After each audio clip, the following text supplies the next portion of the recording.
जब ज़मीन हिलती है और आसमान अंगारे बरसाता है, जब हर समत आग और बारूद की बू फैल जाती है, जब मुकद्दस शहरों में सायरन चीखने लगते हैं और जब इंसानों की आंखों में खौफ लेकिन दिलों में इंतकाम की आग दहकने लगती है, तो समझ लीजिए कि मशरक़ वस्ता में कोई मामूली जंग नहीं बल्कि तारीख की एक नई हो चुका तहरीर रकम हो रही है। ये वो लम्हा है जहां इजराइल जो है वो खुद साख्ता अपनी बका की आखिरी दहाइयों की दिन गिनता हुआ दिखाई देता है और ईरान अपने हर वार में ना सिर्फ अस्करी महारत बल्कि तहजीबी गैरत की ललकार शामिल कर चुका है। तेहरान के पहाड़ों के नीचे छुपी फर्दों जैसी गहराइयों से लेकर तल अबीब की टूटी हुई दीवारों तक और ताबा की सरहद से लेकर अमरीकी फजाई अड्डों तक हर तरफ एक ही फिक्रा गूंज रहा है कि अब की बार जंग सिर्फ बारूद की नहीं, इज्जत, बका और सच्चाई के उसूलों की जंग है। जब supreme leader Syed Ayatollah Ali खामनाई का एक जुमला कौम को लर्जा देता है कि हम पीछे नहीं हटेंगे, और दूसरी तरफ बिल क्लिंटन जैसे आलमी रहनुमा ये बताते हैं कि इजराइल की ये जंग दरअसल नेतन्याहू की कुर्सी बचाने का हरबा है, तो गोया सच्चाई खुद चीख चीख कर ये कहती है कि इस बार फैसला सिर्फ जंगी कुव्वत का नहीं बल्कि तारीख की रूह का होना है।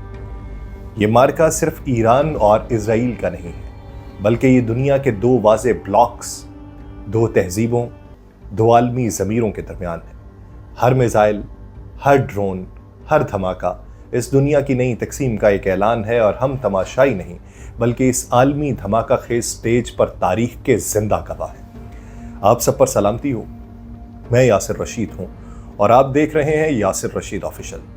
नाज़रीन, तेहरान के मगरिब में आने वाला 5.1 शिद्दत का ज़लज़ला अपनी नौइयत में महज एक ज़मीनी लर्जिश नहीं रहा बल्कि उसने आलमी सिफारतकारी, अस्करी हिकमत अमली और खुफिया एजेंसियों के रेडार पे ख़तरे की घंटी बजा दी। इस ज़लज़ले के वक्त, शिद्दत और महल वक़ू ने इस मफरूज़े को जन्म दिया है कि शायद ईरान ने खुफिया तौर के ऊपर ज़ेर ज़मीन एटमी धमाका कर लिया, और ऐसे धमाकों को मखसूस किस्म की नौइयत, सतह ज़मीन पर उसके असरात और वक्त का तयन ऐसी बहुत सी अलामात का अहाता करता है जिनकी बुनियाद पर एटमी तजर्बात का अंदाज़ा लगाया जाता है। अगरचे ईरान की जानिब से कोई बाज़ाब्ता ऐलान सामने नहीं आया, मगर आलमी माहिरीन ये इशारा दे रहे हैं कि ये महज कुदरती आफत नहीं बल्कि एक मुकम्मल अस्करी मुजाहिरा हो सकता है। इस खदशे की जो जड़ें हैं वो ईरान और इजराइल के दरमियान जारी जंग में पैवस्त हैं।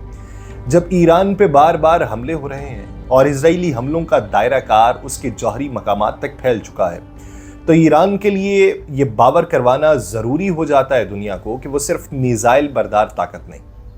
बारहा उनकी जानिब से कहा गया कि अगर इस तरह का प्रेशर डालोगे तो फिर हम करके दिखाएंगे कि हमें करना क्या था जिससे हम रुके हुए थे। ये एटमी दहाने की मुंह खोलने वाली रियासत है।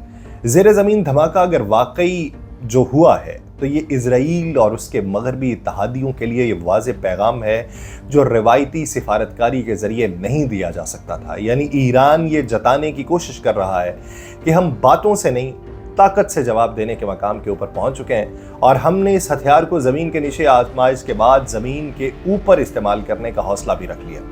अगर ईरान ने वाकई ऐसा किया तो अब अक़वाम मुत्तहिदा, IEEA यानी बैनुल-अक़वामी तवानाई एजेंसी और नेटो जैसी ताकतों के लिए खामोश रहना मुमकिन नहीं।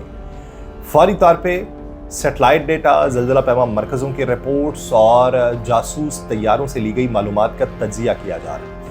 ईरान के खिलाफ नई पाबंदियां, करारदादें, हत्ता के बराह रास्त हमले तक की बातें शुरू हो सकती हैं, लेकिन इस पूरे मामले के ऊपर फिर उन्हें बैकफिट के ऊपर भी जाना पड़ सकता है। इस ज़लज़ले ने मशरक़ वस्ता की जंग को एक बिल्कुल नई सतह पर ला खड़ा किया है। ये अब सिर्फ एक इलाकाई जंग नहीं बल्कि आलमी ताकतों की बराह रास्त सफबंदी का मैदान बन चुकी है। इस सूरत हाल में रूस, चीन, तुर्की, शिमाली कोरिया और पाकिस्तान पर मुश्तमिल वो ब्लॉक जो पहले सिफारती बयानात या असलहा सपोर्ट तक महदूद था और बैनुल-अक़वामी मंजरनामे में सिर्फ सिफारती ज़ुबान तक महदूद था, वो अब अस्करी ताउन और बराह रास्त मुदाखलत की तरफ बढ़ जाएगा। दूसरी तरफ अमरीका, इजराइल, बरतानिया, जर्मनी और ऑस्ट्रेलिया जैसे ममालिक पहले से ही अपनी अफवाज, जंगी बहरी बेड़े और इंटेलिजेंस ड्रोन्स मशरक़ वस्ता में जमा कर चुके हैं। ये ज़लज़ला इस बार सिर्फ ज़मीन में नहीं आया, ये अक़वाम के एतमाद में आया, पॉलिसीज़ में आया और जंग की समत बदलने आया। ईरान चाहे इस धमाके का इतराफ़ करे या न करे, उसने अपनी दुनिया को अपनी ताकत का वो हिस्सा दिखाया जो अब तक मख्फी था, और अगर ऐलान करता है तो इसकी सिफारती मेज़ से जंगी मेज़ तक की आखिरी हरकत होगी। तब पूरी दुनिया को यह समझ लेना होगा कि जंग अब सिर्फ मिसाइलों, ड्रोन्स और रॉकेट्स की नहीं रही, उसके साए एटमी धमाकों तक पहुंच चुके हैं और ये वो लम्हा है जहां तारीख अपना रुख बदलती है। अब इस पूरे मंजरनामे में जंग के ऊपर जो बयानिया अपनाया था इजराइल ने, इस ज़मन के अंदर साबिक अमरीकी सदर बिल क्लिंटन का एक बयान सामने आया।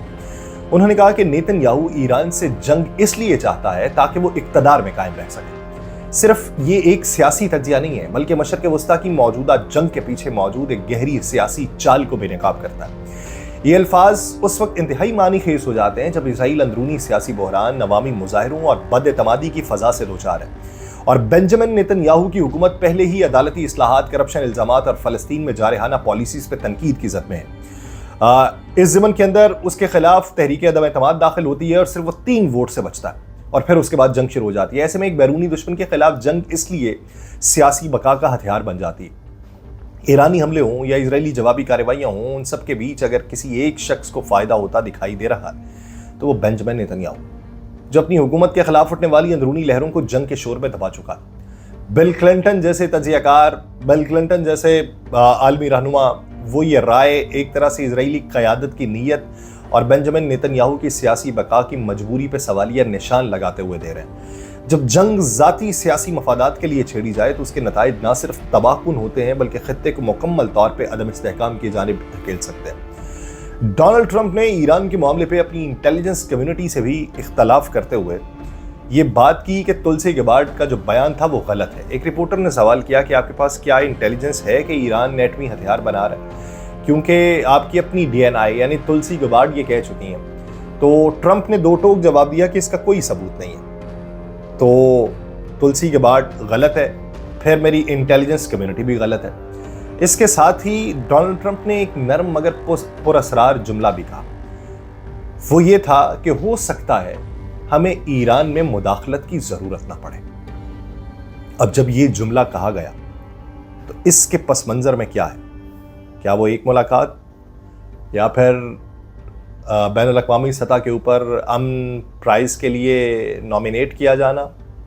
और उधर जनेवा में जारी एक अहम यूरोपीय इजलास में ईरानी मुज़ाकरातकारों ने अपने मौक़िफ़ से वाज़ेह किया कि ईरान अमरीका से दोबारा मुज़ाकरात सिर्फ उस सूरत में करेगा जब इजराइल ईरान पे हमले बंद कर देगा। तो ये सूरत हाल तो आलमी सिफारतकारी को एक नाजुक मोड़ के ऊपर ला चुकी है। ट्रंप का अपनी इंटेलिजेंस कम्युनिटी पे अदम एतमाद और ईरान का इजरायली जारहियत रुकवाने की शर्त रखना, ये कुली तौर पे इस बात का इशारा है कि सिर्फ बमों की नहीं, बयानियों और शराइत की जंग भी शिद्दत पकड़ चुकी है। और बिल क्लिंटन ने इजरायली वज़ीर-ए-आज़म नेतन्याहू पे कड़ी तनकीद करते हुए ये जब कहा कि नेतन्याहू तवील अरसे से ईरान के खिलाफ जंग चाहता है क्योंकि इसी तरीके से वो इक़्तिदार में रह सकता है, तो ये बयान भी सिर्फ एक सियासी तज्जिया नहीं है बल्कि बैनुल-अक़वामी तनाज़ुर में इंतहाई गहरी अहमियत रखता है। और ख़ास तौर पे ऐसे वक्त में जब मशरक़ वस्ता मुकम्मल जंग की तरफ बढ़ रहा हो। और बिल क्लिंटन का ये मौक़िफ़ नेतन्याहू की नीयत के ऊपर भी सवालिया निशान है कि आया इजराइल की हालिया जंगी कार्रवाइयाँ दिफाई ज़रूरत के तहत हो रही हैं या एक फ़र्द के सियासी बका की जंग बन चुकी है। अब इस मंजरनामे में हम अगर ये देखें कि कल जो इजराइल ने हमले किए और उन हमलों में जिस हद तक नुकसान पहुंचाने की कोशिश की गई और इजराइल की तरफ से जो दावा किया गया उन हमलों को लेके, वो एक बहुत बड़ा सवालिया निशान छोड़ता है कि आया इजराइल की इंटेंशंस जो हैं वो बढ़ती चली जा रही हैं। इक़्तिदार की हवस के अंदर सियासी चालों की जो जंग है वो अपना दायरा वसी कर रही है और बैनुल-अक़वामी तजियाकार, बैनुल-अक़वामी पंडित, आलमी साबिक रहनुमा वो अगर इस तरह की आरा रख रहे हैं तो इजरायली वज़ीर दिफा को इस ज़मन के अंदर मौजूदा सूरत हाल में जब ये कहना पड़े कि इजरायली फ़ौज ने ईरान की अल-कुद्स फोर्स की फ़लस्तीन कोर के सरबरा सईद एज़दी जो हैं उनको ईरान के अंदर एक फ़ज़ाई हमले में शहीद कर दिया है, तो यानी ये वो अपना दायरा कार शख्सियात को टारगेट करके, ईरान क्या कर रहा है? जगहों को टारगेट कर रहा है और इजराइल क्या कर रहा है? शख्सियात को टारगेट कर रहा है। अगर ये दावा दुरुस्त साबित होता है तो ये ना सिर्फ ईरान के लिए एक बड़ा अस्करी और अलामती नुकसान है बल्कि ये हमला ईरान की खुद मुख्तारी पर बराह रास्त हमला भी तसव्वुर किया जाएगा। सईद एज़दी अल-कुद्स फोर्स के उन अहम तरीन कमांडर्स में शुमार होते थे जिनकी जिम्मेदारी जो थी वो फ़लस्तीन में सरगर्म मज़ाहमती ग्रुप से राबिता था, मुआवनत थी और स्ट्रेटेजिक मनसूबाबंदी थी। उनकी शहादत से ईरानी क़यादत को ना सिर्फ एक बड़ी अस्करी खाली जगह को पुर करना होगा बल्कि उसके रद्द-ए-अमल में ही ईरान के मुमकिन जवाबी इक़दामात भी खित्ते में कशीदगी को नई बुलंदी तक लेके जा सकते हैं। ये हमला جو ہے وہ صرف دفاعی دائرے تک محدود نہیں رکھا، بلکہ ایران کے اندر گہرائی تک جا کر اس کے کمانڈ اینڈ کنٹرول سسٹم کو بھی نشانہ بنا رہا ہے۔ اور اس صورتحال کے اندر ایران کا رد عمل کیسا ہوگا، اس کا انحصار نہ صرف داخلی دباؤ کے اوپر بھی ہے بلکہ بین الاقوامی سفارتی و عسکری توازن پر بھی ہے، جو اس وقت شدید ابہام کا شکار ہو چکا۔ تو جب کل رات میں اسرائیل نے حملے کیے تو صرف یہی کچھ نہیں ہوا، کچھ اور بھی ہوا جس کی طرف خاص توجہ دینے کی ضرورت ہے۔ اسرائیل نے جو شدید فضائی حملے کیے اور ان کے فائٹر جیٹس جو تھے وہ یہاں پر پھرتے رہے، تو ان فضائی حملوں میں تل ابیب کا یہ دعویٰ تھا کہ ان سے تہران کے جوہری ہتھیاروں کی تیاری کا عمل سالوں پیچھے چلا گیا، لیکن اس کارروائی کی گونج صرف ایران تک محدود نہیں رہی۔ ایک اسرائیلی ڈرون جو تھا جو مبینہ طور پہ ایران کی سمت جا رہا تھا، مبینہ طور پہ کہا تو یہی جا رہا تھا، لیکن وہ راستے میں عراق میں واقع پاکستان کی ملکیت لکی سیمنٹ فیکٹری سے ٹکرایا، جس سے تنصیب کو معمولی نقصان پہنچا۔ لیکن یہ واقعہ خود ایک سوالیہ نشان بن کے ابھرا کہ کیا یہ محض نادانستہ حادثہ تھا یا پھر یہ دانستہ طور پہ ایک وارننگ تھی۔ مشرق وسطیٰ کے شعلوں میں گھرا ہوا یہ خطہ اب ایک ایسی بھٹی بن چکا ہے جہاں ہر حرکت پیغام لیے ہوا ہے، اور اس حادثے کو نظر انداز کرنا ممکن نہیں ہے، کیونکہ یہ ایک ایسے ملک کی تنصیب سے ٹکراؤ ہے جو بظاہر اس جنگ کا فریق نہیں ہے، مگر علاقائی اور تصویراتی اہمیت ضرور رکھتا ہے۔ اور یہ ڈرون حملہ نہ صرف سفارتی پیچیدگی کو جنم دے سکتا ہے بلکہ اس سے یہ خدشہ بھی بڑھ چکا ہے کہ جنگ اب کسی ایک لکیر تک محدود نہیں رہے گی۔ ممکنہ طور پہ اسرائیل یہ اشارہ دے رہا ہے کہ اگر کوئی ملک ایران کے ساتھ کھڑا نظر آیا تو اس کی زمین بھی محفوظ نہیں رہے گی، چاہے براہ راست ہدف ہو یا علامتی ہدف ہو۔ لکی سیمنٹ کے اوپر یہ واقعہ اس آگ کا ایک جھونکا ہے جو اب سرحدوں اور وابستگیوں کی تمیز کے بغیر ہر طرف کو پھیل رہی ہے۔ تو اس ضمن کے اندر ہمیں کیا اقدام اٹھانا ہے یہ ہمیں بھی سوچنا اور سمجھنا ہوگا۔ اور اس حملے سے پہلے روسی صدر ولادیمیر پوٹن یہ کہہ چکے تھے کہ روس اور ایران ایک ہی طاقتوں کے خلاف برسر پیکار ہیں۔ یہ جملہ بھی صرف سفارتی ہمدردی کا اظہار نہیں تھا بلکہ ایک اعلان تھا، ایک واضح اشارہ کہ عالمی محاذ زراعی میں نئی صفبندیاں مکمل ہو چکی ہیں۔ اور پوٹن کا یہ بیان تب آیا کہ جب امریکہ اس سوچ بچار کے اندر تھا کہ آیا اس جنگ میں کودنا چاہیے یا نہیں کودنا چاہیے۔ جب یہ خبریں آئیں کہ جو امریکہ کے طیارے ہیں ہو سکتا ہے کہ وہ ایران کی فضاؤں کے اندر گردش کرنے والے ہوں، تو اس ضمن میں یہ پیغام آیا تھا۔ تو اب یہ دیکھنا ہے کہ بلاک کہاں کہاں پر کیسے تقسیم ہو رہے ہیں اور اس کے کیا نتائج نکلیں گے۔ مجھے دیجیے اجازت، اللہ نے کے بعد۔